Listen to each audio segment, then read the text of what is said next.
Hello everyone, I welcome you to a discussion on the topic the impact of migration and globalization on religion. Well, before I begin with my lecture on the same, let me first tell you what our discussion tends to throw the light on.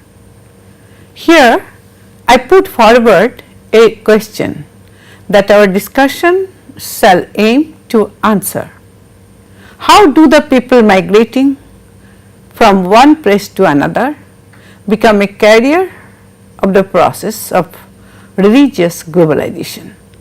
To put this in simple words, I would like to say, how do the people migrating involve themselves in globalizing their religious beliefs and practices? Well, they tend to do so when they display and share their practices, beliefs, rituals and values in various spheres of life. These spheres may be cultural, social, political or even economic and in different parts of the world. Now, the people of that area might tend to adapt to the new culture as it may seem to interest them. This process of religious globalization, that is adaptation of the migrant to a new culture or faith or his sharing and expressing of his own religious views, are partly deterritorialized, since it cannot be explained in terms of the characteristics of just one territory. Further, if we do so, satisfying answers to the reasons why these practices and beliefs are adopted, taken up or acquired will not be found.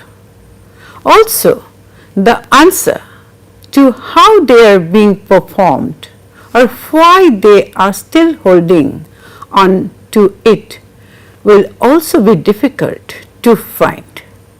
Hence, if we are to understand and explain any kind of transnational processes, we are to first understand how such processes, or to what extent are such processes able to reflect the nature of many other regions that are connected with this process. If we are to take an example of how these religious beliefs become carriers of the globalization process, it is when these beliefs and practices express relations with individuals following the same religions and other ethnic groups in a new place or other places. Now, we shall discuss another question. Does the expressing of religious beliefs or practices in transnational areas lead to cultural homogeneity or cultural heterogeneity?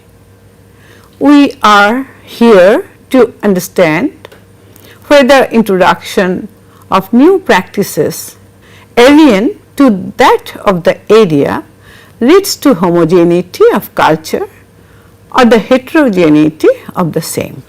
But before we get to know the answer, let us first understand what cultural homogeneity and cultural heterogeneity is all about. Firstly, I shall explain cultural homogeneity. So, what is cultural homogeneity and when does it occur? Cultural homogeneity is said to occur when the culture of one region is adopted in another region without being much affected by the new surroundings. Also, that cultural homogenization results in sharing similar faiths and beliefs by co-religionists living in different areas of the world.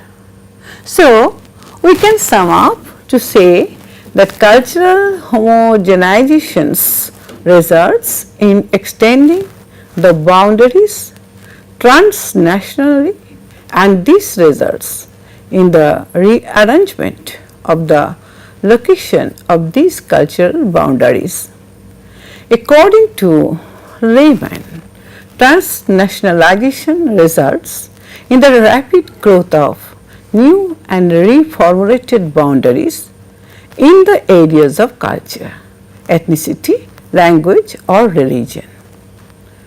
But we must understand here that this does not change the important substance of the culture.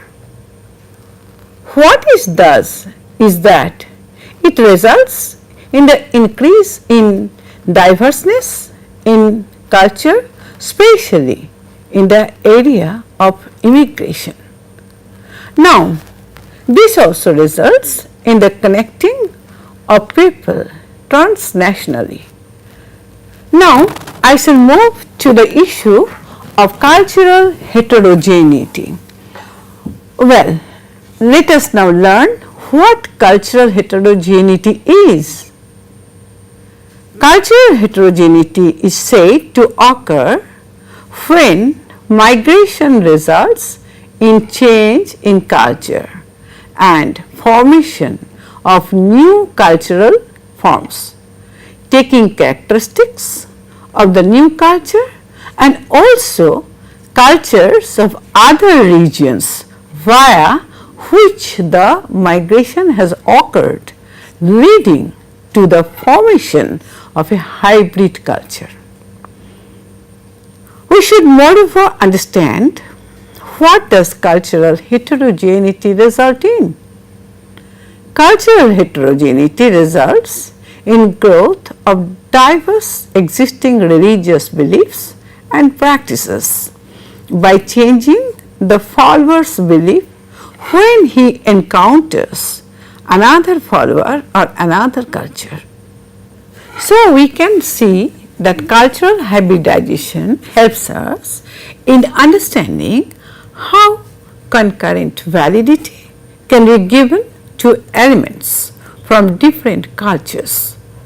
Adding to this, I would like to mention that followers of a religion may add new elements from another culture and may also tend to transform their culture by rearranging their own elements.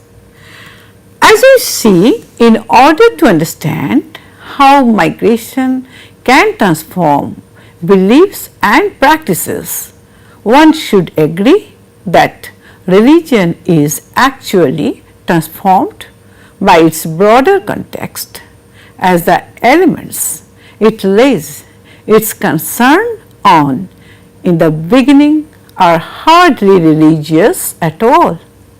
So, we can now say that migration can occur due to mostly an individual's particular goal or aim and interests, which may be to lead a better life economically and socially.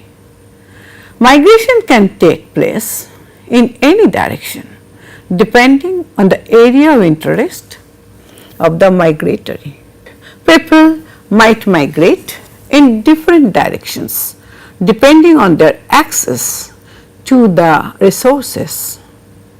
Here, a point needs to be mentioned that migration leads to the spreading of religions, but also does religion facilitate migration by sending people to various countries to work on their religious projects. Now, in this section, we shall discuss about two different types of religious globalization. According to Lehman, there are two types of religious globalization. owing to the difference in religion, cultural, economy and political characteristics of the individuals. They are fundamentalist and cosmopolitan globalization. Now, let me first explain the fundamentalist globalization. This type of religious globalization aims to extend cultural homogeneity. In this type of globalization, there is not much acceptance to changes in the religious beliefs or bring about changes of any kind, even though there is presence of a new culture.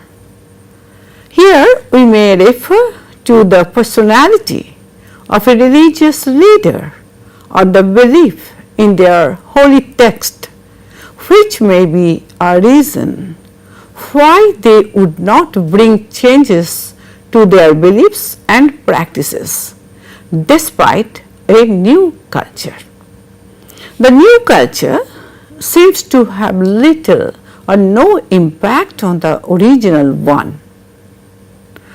One important point to be understood here is that it does establish itself to a new culture but does not acknowledge it. The second type of religious globalization is called the cosmopolitan globalization. Cosmopolitan religious globalization aims at less emphasized differences in power between their new culture of the place to where they have migrated and most migration culture. It allocates various degrees of recognition to the new culture of the region they have migrated to. According to Lehman, the most important feature of cosmopolitan globalization is that it generates discourses on the relations between original culture and the new one. Well, let us now come to the issue on migrant religion and differentiation. By migrant religion, here we mean the original religion of the migrants. There are chances that some migrants may use their own religion to differentiate themselves from these new cultures, emphasizing on the essence of their religion. They might differentiate themselves from the new culture on the account of being different, on the basis of having their own religion that is different than the new one. When they migrate to new places, immigrants establish their own religious and cultural communities. Like, for example, you will find many Punjabi organizations in the United Kingdom. In most of the cases, whenever a migration takes place, religious organizations are first established at new area of residence. These organizations act as support groups and bring about unity of its members. These organizations bring about trust and hope in a new place which is completely unknown to them. Let me give you an example. In 1880s, a lot of Muslims from India migrated to Hong Kong. When they migrated to Hong Kong from India, they formed the trustees of Islamic community. These trustees of Islamic community exists even today. It also acts as a channel through which they can seek support and also make demands of their necessity. This leads to bring about solidarity in the followers It brings about a sense of unity and oneness, or a feeling of we are one in a nation quite different than one's own.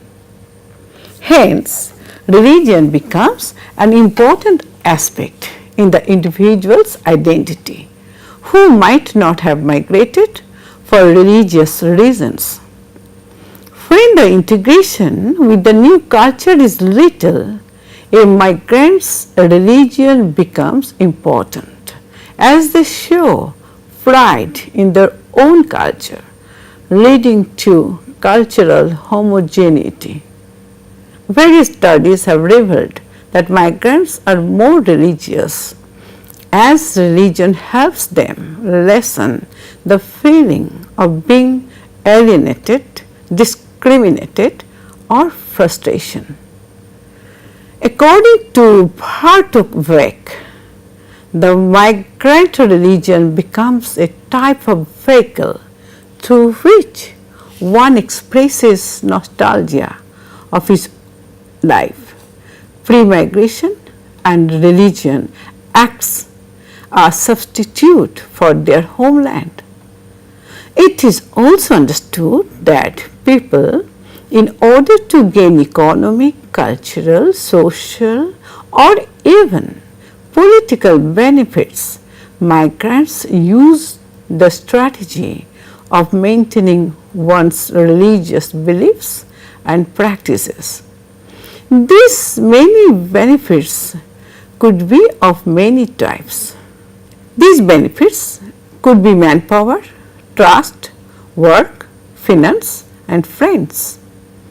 Plus research on Jane diamond traders residing in Hong Kong from India.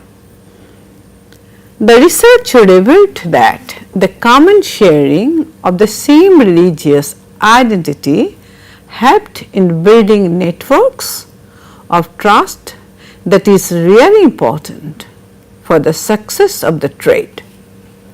It is seen that the migrants are of the view that religious connections over the globe make route for migration, and this is likely to bring about movements between places and giving migrants ways to maintain their religious affiliation.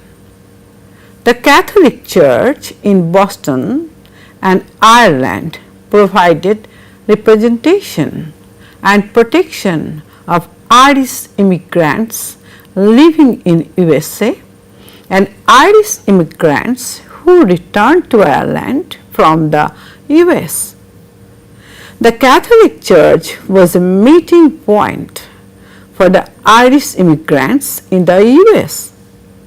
So, ethnic pluralism and multicultural policies in areas of immigration encourages migrants to formulate religious and ethnic identities with strong roots lying in their original place of residence. As already mentioned earlier, when an individual migrates, he or she does not only transfer their religious beliefs from their old place to the new one, but also bring changes in them as they get affected by the new area of residence. Along with bringing forward their religious ideas, they also tend to adopt or take up some interesting elements of the other culture too. When such mixing up of elements of other cultures and religion takes place, this results in the religious characteristics of these migrants becoming multi-local. This is where cultural hybridization takes place. Well, we can say that the questions that are brought up when an individual migrates to a new area, these questions are likely to bring some kind of changes in the migrants' religion. Now, regarding this context, only let us take the examples of Muslims. Let us take for example the question that arises for every Muslim immigrant to non-Islamic societies. How shall they take part in a society and its culture which their religion does not legitimize? Muslims do not accept many elements of the other religion. So, how do they take part in such a society that is dominated by non-Muslim culture? At the most, what they might do is that the Muslims may resort to staying aloof and isolated from the dominant culture of that area, or thinking about the dominant culture in a new different way so as to selectively cooperate with some of the non-Islamic cultures. Well, this involvement is likely to result in formation of a new religious identity that seems to partially adopt some aspects of the dominant culture.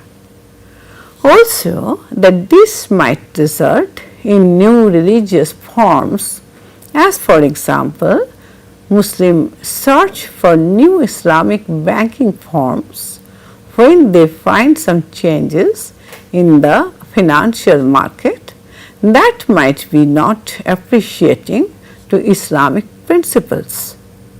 Sometimes it is also seen that when some aspects of one's own religion is quite offensive to the culture of the new area of residence, the migrants disregard those elements of their own religion.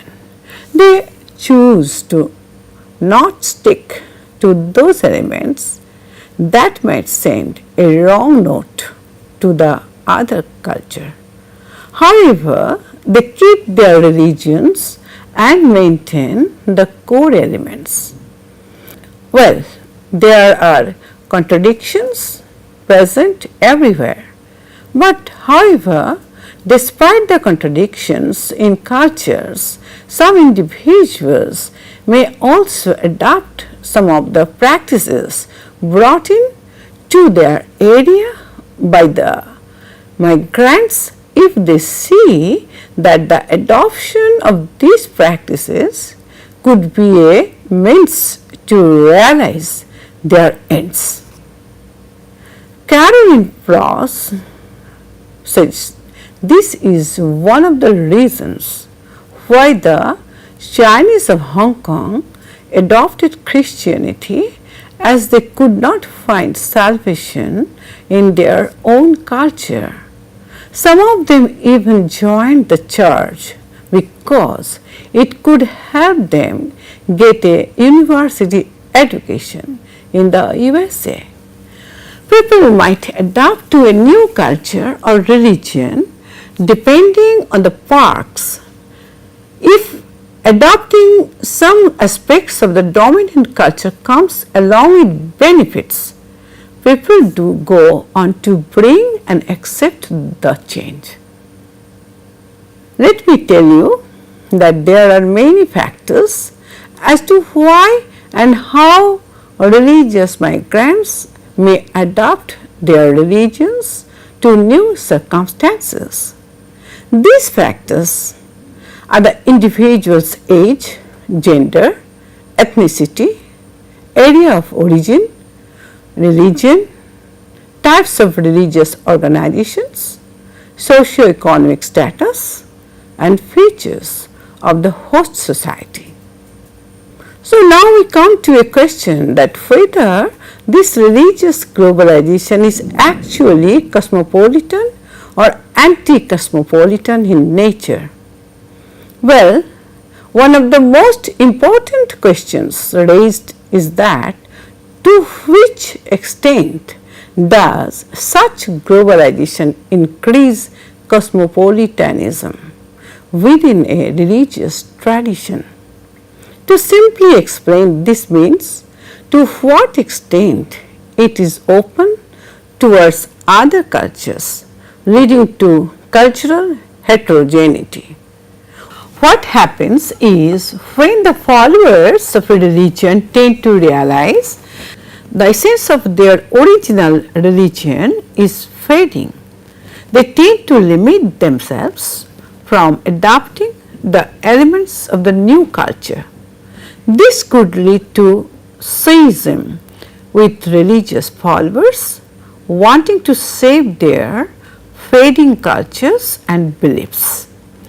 Migrants may become conscious of their own religion fading when adaptation to the new dominant culture and its elements grows. This might lead to them becoming aware to culturally and religiously differentiate themselves so as to save their own religion. The adherents are quite alert when it comes to accepting changes in their beliefs, since religion is concerned with salvation. It wouldn't be wrong to say that when one adapts to new cultures at a high rate, it could lead to the dissolution of one's original religion. Here we can also discuss the role of the internet. The internet helps in working towards the democratization of definitions of religious beliefs and practices.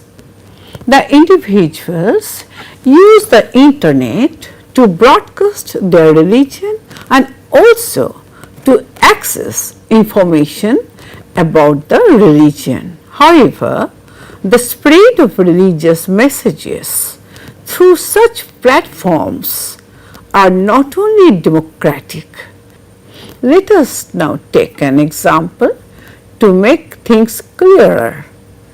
In order to understand the type of cultural hybridization that might be constructed to gain followers from other cultures, we could well take the example of missionary work. The goals of the various religious movements keep changing depending on the needs of the different places. The aims of the same organization at different places might be different depending on the need. For example, Vishwa Hindu Parishad, a revivalist movement originated in India, has different aims in India, whereas in USA the aim changes.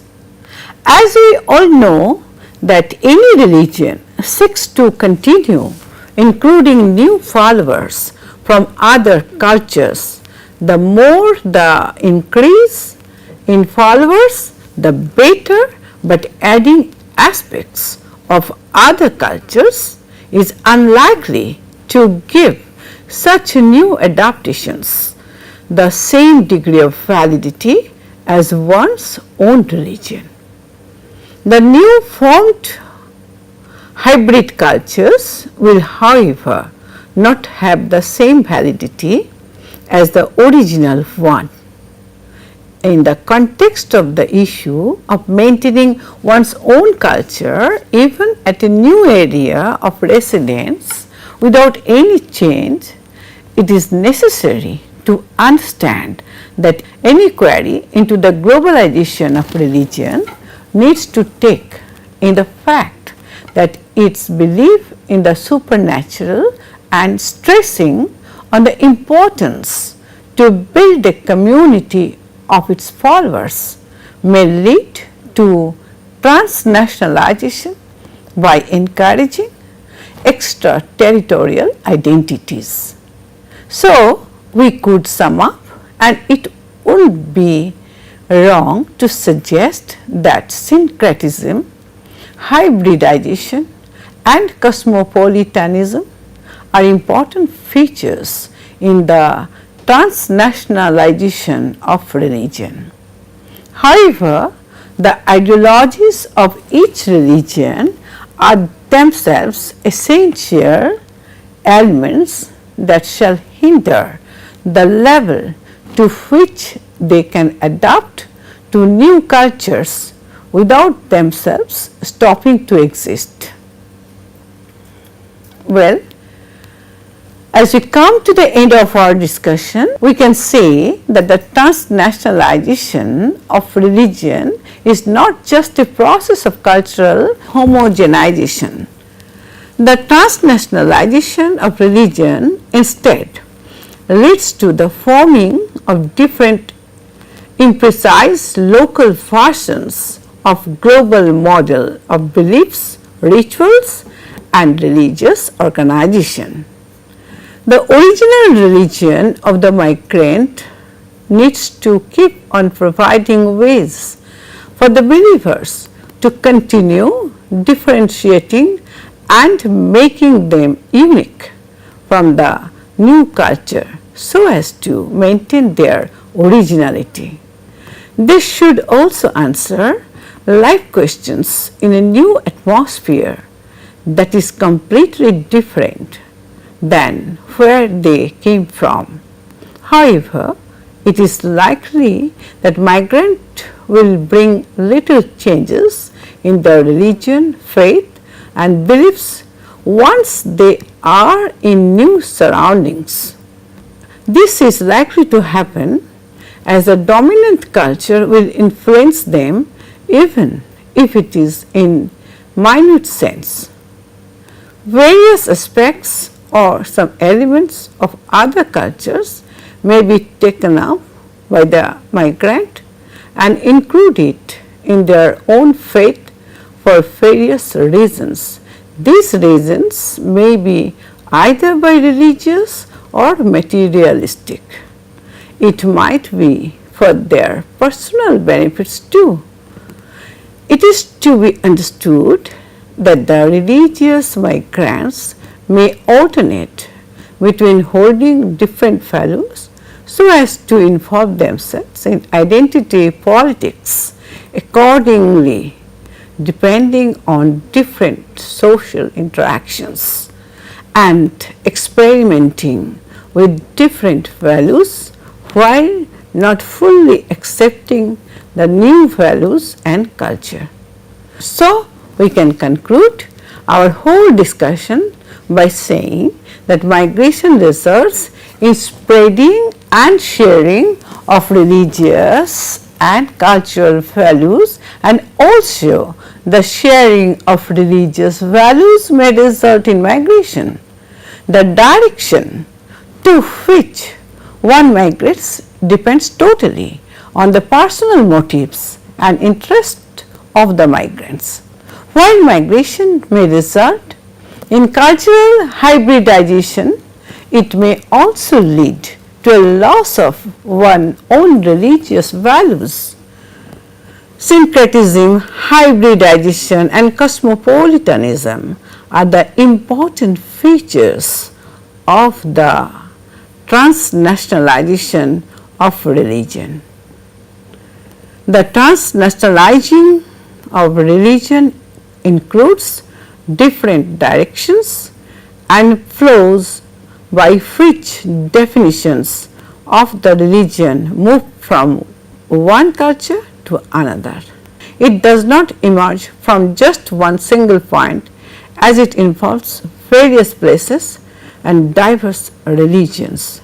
It works towards an increase in cultural heterogenization, even though it is not always in a cosmopolitan way. With this, I end my discussion on the topic, the impact of migration and globalization on religion. I hope that you gained a better idea after this session. I thank you for participating in this lecture. Once more, thank you.